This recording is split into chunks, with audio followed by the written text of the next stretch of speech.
Hi, my name is Falk. Me and my girlfriend bought a house and 2.5 acres of land in northern Portugal, and our plan is to establish our own homestead here. With us will be her 8-year-old daughter, so you will meet all of them in future videos. That's also what this channel is going to be about. Part of it will be for you, where we share with you what we are doing here, what kind of projects we have going on, what other random things we get up to.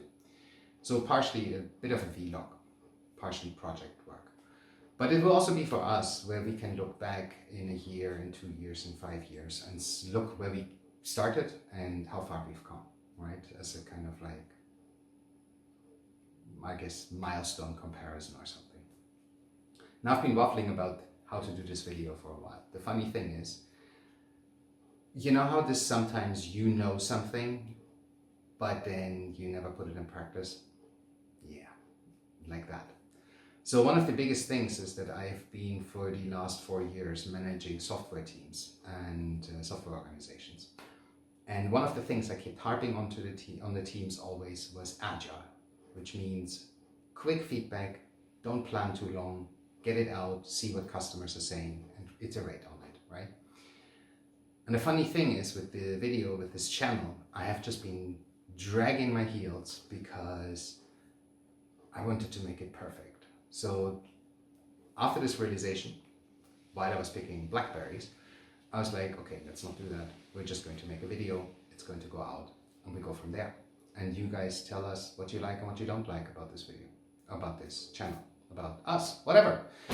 Now, the thing is, for today, I have just picked 2.5 kilos of blackberries, and we're making blackberry wine. That's our first project. Last week we made blackberry jam, no, 2 weeks ago, I don't remember. Made blackberry jam, and that was pretty good. And I will be using the same recipe, but we'll be making wine instead. So let's see how that is going to go, right? By the way, the angles will be all kinds of funky on this video, because I still need to figure out how it is to manage this better with the tripod and everything. Anyway, step number 1, wash some blackberries. So I have half of it here in the bowl, just adding water to it. And like here I have, for example, a little stem still on the blackberry, and I just crack that off. After that, whatever floats up in the bowl, I'm just using the sieve and pick it out.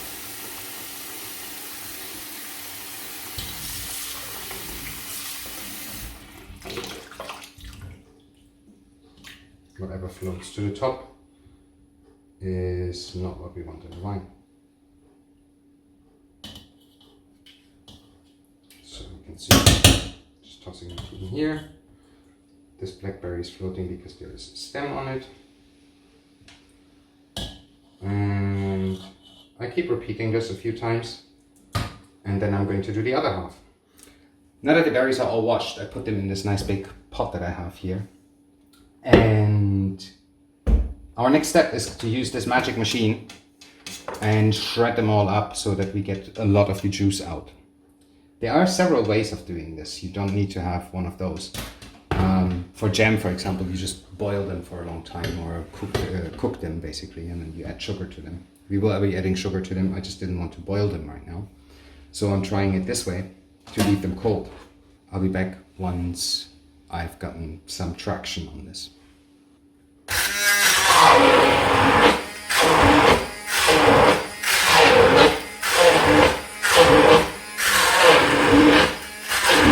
You see I'm holding my hand over here because it's actually kind of splattery. The pot is not high enough. Maybe adding some water right now would actually be the right step, so that they would be underwater and makes the shredding a little bit easier. We try next time. Now that looks all nice and mushed up. Supposedly you can also use a potato masher, but the berries that I have here are wild berries. I went foraging. They are not actually growing in my garden. So that being said, they are smaller, and the only potato masher that I have is one of those, I don't know what you call them, wave-shaped ones. I'll show you. these guys. You can see that, right? And so the berries would just smush in between them, and I would stand here for another hour to do that. So that's why I use the machine. Now, let's add the rest of those ingredients. Goody goody. So I rescaled this, reweighed. I went again and weighed how much I have here actually. It's not 2.5 kilos, it's 2 kilos. So we're putting half of that weight in sugar in there. So I have just plain old white table sugar here, 1 kilo, and it just goes in there. Then, this is 50 milliliters or 50 grams of lemon juice. And I'm putting 6-7 drops of vanilla aroma in there. Now, if you heat this up and boil this and then let it set, this is jam. This is the same recipe I used for the jam that we really, really loved. What I will be doing is I will be mixing this with water to make it thinner and then add it into fermentation containers and see what this tastes like as wine. Let's stir.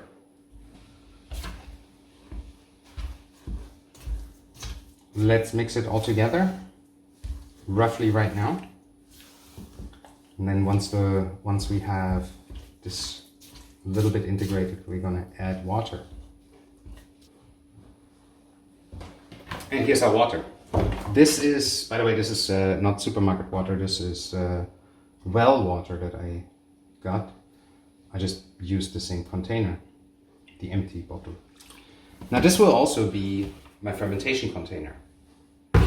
They are nice, works for that. They're food proof because there was all food in there. And I will just be, let's turn it to the side, no need for the branding. I will just be using them and put the wine in there, put an airlock on top and be done with it. Now, one of the biggest things is, so these are 2 liters of water. It's the same amount of water as berries. It's half as much sugar. One of the biggest things is that usually what you see is those recipes ask for pectinase or anti-jellification stuff. I don't have that. And I was looking on Amazon and basically, yeah, you can get it, but it's at the end of the month. And so I was like, yeah, I'm not waiting for that. The result of that, not using this, will be that the wine will most likely be cloudy. So it won't be the clear, like a red wine that you can basically see through. It will be like a unfiltered beer, more like that. Or fruit juice, unfiltered fruit juice. But since this is going to be country wine anyway, I don't really mind so much. Now, all that being said, the last step to do is add the yeast. And then we can fill this whole thing into the container or containers. I had to see if it fits in one. And let it go. Okay, only thing left to do is yeast and putting it in the bottle. So, let's move the pot out of the way for a second here. Yeast. You can use fancy yeast. Champagne yeast or wine yeast or whatever. They make all of these specific yeasts. Again, this is a country wine, so I don't really care too much, which means I'd use half of the block of fresh yeast that I get at Lidl here. If you don't have that, toss a packet of dry yeast in there. Will do the trick just fine. Or like a teaspoon of, if you get your dry yeast in a jar, teaspoon will also do. Like I said, I just take half a pack. Now what I have here is 200 milliliters of water because I crumble this in and I actually make a slurry out of it. See, this, even if you crumble it, the fresh yeast, it stays kind of in blocks or in crumbles. That's actually, if you crumble it, it stays in crumbles, right? I'm using a spoon or a fork or something like this just so that it's true right now. Oh God, I love the smell of fresh yeast. It's just lovely. Anyway, so making a slurry out of that makes it easier to pitch. Pitching is the act of tossing it into the worth, or the wine, prepared wine mixture. That's what is called pitching. So see, just use a fork here a little bit, and just so it dissolves into the water.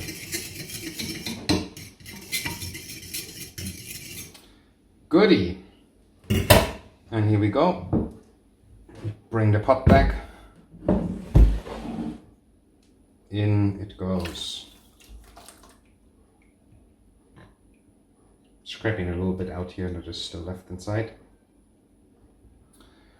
But that's it basically.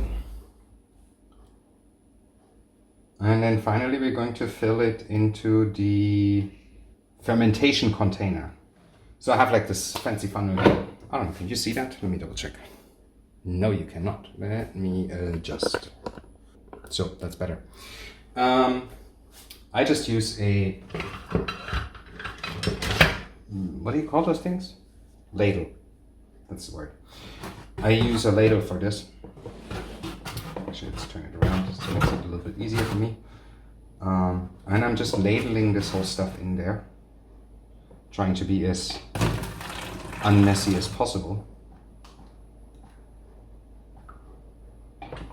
because I have to clean it up.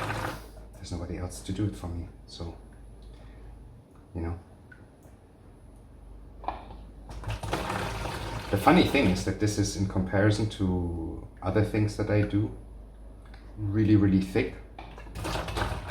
So I'm occasionally making mead or beer.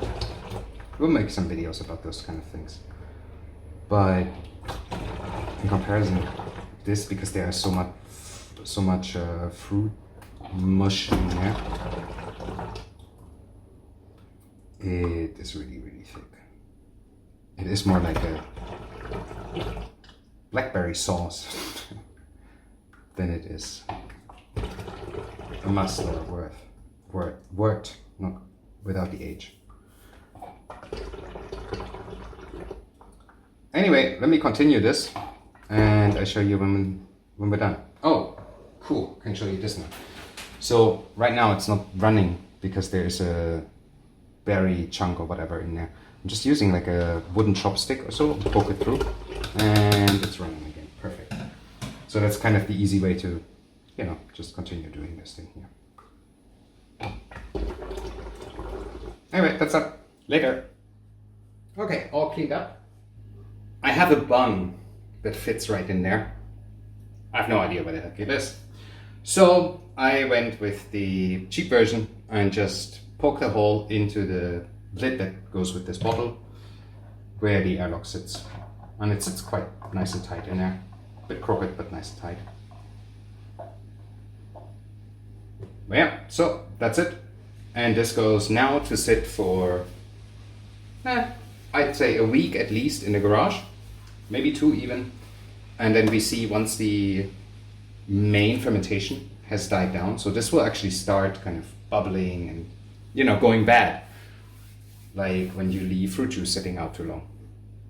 And once that's done, once most of the bubbling has subsided, I will take it out, strain it through a sieve, maybe a cheesecloth, and put it in a different container.